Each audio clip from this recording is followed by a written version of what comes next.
ಅನೀಸ್ ಕಿಚನ್ಗೆ ಸ್ವಾಗತ. ಮೊಟ್ಟೆ ಕೀಮಾ. ಮೊದಲಿಗೆ ನಾನು ಈರುಳ್ಳಿ, ಕೊತ್ತಂಬರಿ ಸೊಪ್ಪು, ಧನಿಯಾ, ಅಚ್ಕಾರದ ಪುಡಿ, ಚಕ್ಕೆ, ಲವಂಗ, ಜೀರಿಗೆ, ಶುಂಠಿ, ಬೆಳ್ಳುಳ್ಳಿ, ಚಕ್ಕೆ, ಈರುಳ್ಳಿ, ಹುರ್ಗಡ್ಲೆ 2 ಚಮಚ ತೊಗೊಂಡಿದ್ದೀನಿ. ಸೊ ಬನ್ನಿ ಇದು ಹುರ್ಗಡ್ಲೆನ ಫಸ್ಟು ಪುಡಿ ಮಾಡ್ಕೊಳ್ಳೋಣ. ಬೈಂಡಿಂಗ್ಗೋಸ್ಕರ ಮೊಟ್ಟೆಗೆ ಕೈಮಾ ಆಗೋಕ್ಕೆ ಪೌಡ್ರಾಗಿದೆ. ಒಂದು ಬೌಲಿಗೆ ಹಾಕ್ಕೊಂಬಿಡೋಣ. ಸೊ ಈಗ ನಾನು ತೆಂಗಿನದು ಒಂದು ಅರ್ಧ ಹೋಳಷ್ಟು ತೆಂಗಿನಕಾಯಿ ತೊಗೊಂಡಿದ್ದೀನಿ. ಒಂದೊಂದೇ ಹಾಕ್ಕೊಳ್ಳೋಣ ಬನ್ನಿ. ಇಲ್ಲಿ ಬೆಳ್ಳುಳ್ಳಿ, ಈರುಳ್ಳಿ, ಕೊತ್ತಂಬರಿ ಏನಿದೆ, ಶುಂಠಿ, ಲವಂಗ, ಚಕ್ಕೆ ಹಾಕ್ಕೊಂಡು ಇವಾಗ ಸ್ವಲ್ಪ ನೀರು ಹಾಕ್ಕೊಂಡು ಸ್ವಲ್ಪ ಗಟ್ಟಿಯಾಗಿ ನಾನು ರುಬ್ಕೊಳ್ತೀನಿ.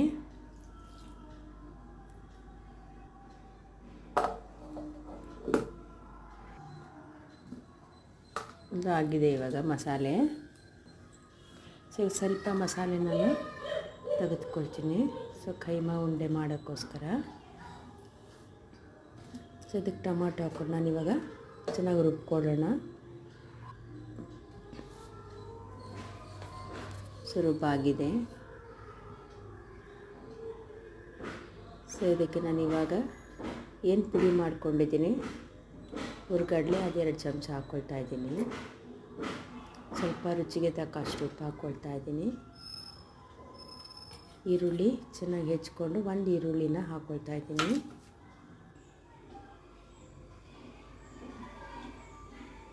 ಸೊ ಇವಾಗ ಎಣ್ಣೆ ಹಾಕ್ಕೊಳ್ಳೋಣ. ಇದಕ್ಕೆ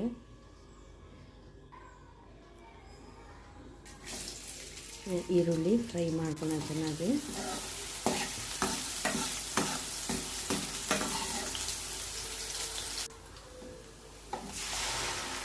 ಸೊ ಮಸಾಲೆ ಕೂಡ ಹಾಕ್ಕೊಳ್ಳೋಣ.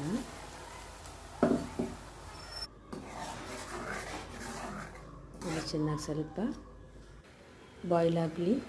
ಅರಿಶಿನದ ಪುಡಿ ಹಾಕ್ಕೊಳ್ಳೋಣ. ಉಪ್ಪು ರುಚಿಗೆ ತಕ್ಕಷ್ಟು. ಸೊ ಚೆನ್ನಾಗಿ ಕಲಿಸ್ಕೊಳ್ಳೋಣ. ಸೊ ಈಗ ಮಸಾಲೆ ರೆಡಿ ಆಗಿದೆ. ಸ್ವಲ್ಪ ಮುಚ್ಕೊಳ್ಳೋಣ ಒಂದು 2 ನಿಮಿಷ ಅಷ್ಟು. ಸೊ ಇವಾಗ ನಾನಿಲ್ಲಿ 6 ಮೊಟ್ಟೆ ತೊಗೊಂಡಿದ್ದೀನಿ. ಚೆನ್ನಾಗಿದು ತುರಿದುಕೊಳ್ಳೋಣ. ಸೊ ತುರಿದುಕೊಂಡು ಇವಾಗ ಏನು ನಾನು ಮಸಾಲ ಮಾಡಿದ್ದೆ ಅದರಲ್ಲಿ ನಾನು ಹಾಕ್ಕೊಳ್ಳೋಣ. ಒಂದು ಬೌಲಲ್ಲಿ ಹಾಕಿ ಇವಾಗ ಏನು ಹಾಕಿದ್ದೆ ಅದರಲ್ಲಿ ಅದಕ್ಕೆ ಇದೊಂದು ನಾನು ಇದರಲ್ಲಿ ತೋರಿಸಿಲ್ಲ. ಮೊಟ್ಟೆ ಹೊಡೆದು ಒಂದು ಹಾಕಬೇಕು. ಹಾಗೆಯೇ ಆವಾಗ ನಿಮಗೆ ಉಂಡೆ ಚೆನ್ನಾಗಿ ಕಟ್ಟುತ್ತೆ. ಸೊ ಈಗ ಮಸಾಲಾಗೆ ಬಿಡೋಣ ಒಂದೊಂದೇ ಉಂಡೆನ. ಸೊ ಯಾವಾಗ ಅದು ಮೇಲೆ ಬರುತ್ತೆ ಆವಾಗ ಅದು ಆಗಿದೆ ಅಂತ ಅರ್ಥ. ಆಗಿದೆ ಆಲ್ರೆಡಿ ಇದು. Thank you for watching.